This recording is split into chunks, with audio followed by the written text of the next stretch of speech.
കർക്കിടകം രാശിയിൽ ഉൾപ്പെട്ടു വരുന്ന പുണർദം, പൂയം, ആയില്യം ഈ നക്ഷത്രക്കാർക്ക് ഈ ഒരു മാസത്തിൽ ധന നേട്ടങ്ങൾ ഉണ്ടാകും എന്നുണ്ടെങ്കിലും നിങ്ങളുടെ കടബാധ്യതകൾ തീർക്കുവാൻ വേണ്ടി ഒരുപാട് കഷ്ടപ്പെടേണ്ടി വരും.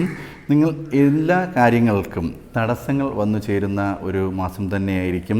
ദൈവാനുഗ്രഹം വളരെ കുറവായി കാണുന്ന ഒരു മാസമാണ്. അതുകൊണ്ട് നിത്യവും എല്ലാ ദിവസവും ക്ഷേത്ര ദർശനം നടത്തുകയും ക്ഷേത്രത്തിൽ പുഷ്പാഞ്ജലികൾ അർപ്പിക്കുകയും ഭഗവാനെ പ്രാർത്ഥിക്കുകയും എല്ലാം ചെയ്യുന്നത് വളരെ നല്ലത് തന്നെയായിരിക്കും.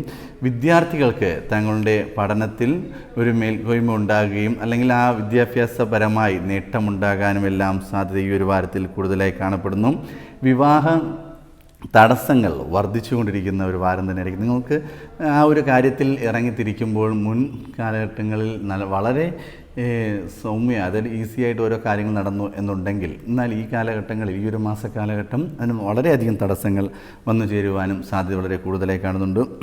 എന്നിരുന്നാലും ചില കാര്യങ്ങളിൽ നിങ്ങൾ പ്രതീക്ഷിക്കുന്നതിനേക്കാളും അപ്പുറം നേട്ടങ്ങൾ വന്നു ചേരും. നിങ്ങൾ ആരോഗ്യപരമായ കാര്യങ്ങൾ വളരെയധികം ശ്രദ്ധ പാലിച്ച് മുന്നോട്ട് പോവുക. ഈ ഒരു വാരത്തിൽ മുരുകസ്വാമിയെ പ്രാർത്ഥിക്കുന്നത് വളരെ നല്ലതായിരിക്കും. മുരുകസ്വാമിയെ പ്രാർത്ഥിക്കുക, ക്ഷേത്ര ദർശനം നടത്തുക, അഭിഷേകങ്ങൾ നടത്തുക, പുഷ്പാഞ്ജലി എല്ലാം അർപ്പിച്ച് മുന്നോട്ട് പോയാൽ വളരെ നല്ലത് തന്നെയായിരിക്കും.